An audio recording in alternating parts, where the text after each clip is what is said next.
Татарский алфавит включает в себя 39 букв.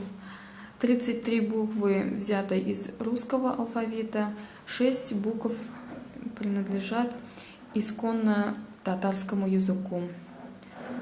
О, Б, В, Г, Д, Е, Ё, Ж, Ж, З, И, кысқа И, К, Л, М, Н, Н, О, Ö, П, Р, С, Т, У, Ü, F, H, H, Ц, Ш, Ш, Ş, қалыңлық һәм айыру белгісі,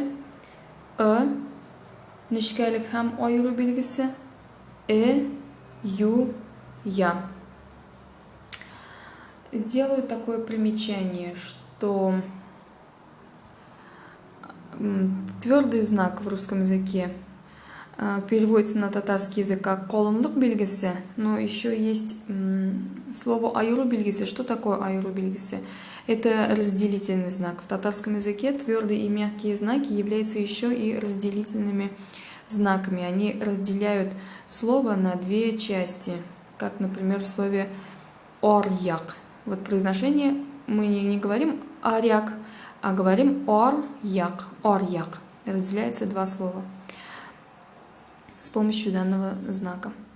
Что еще примечательно?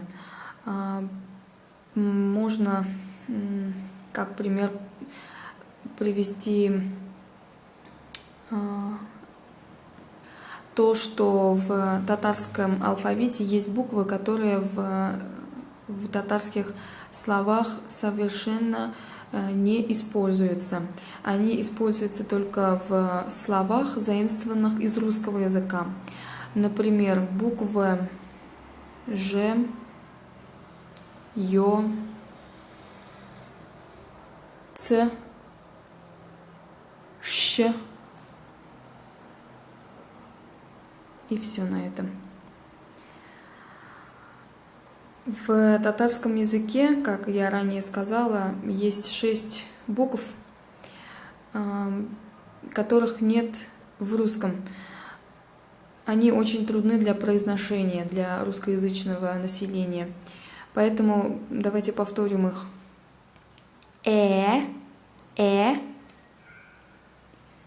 Ж, Ж. Сравните. Ж, Ж. Ж, Ж.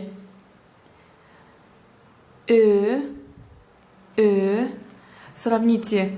О,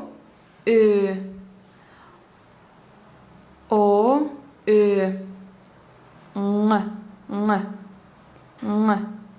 Сравните. Н, Н.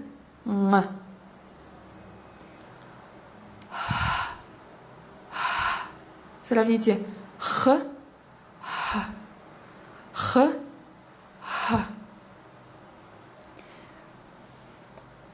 Ü, У, Ü. Мягче произносится татарская буква У. Что еще по алфавиту можно сказать? О том, что буква Н не имеет заглавной буквы, потому что нет в татарском языке слов, которые начинались бы на эту букву. Поэтому она только в мягком виде представлена, точно так же, как разделительный и твердый знак, и мягкий знак и разделительный знак.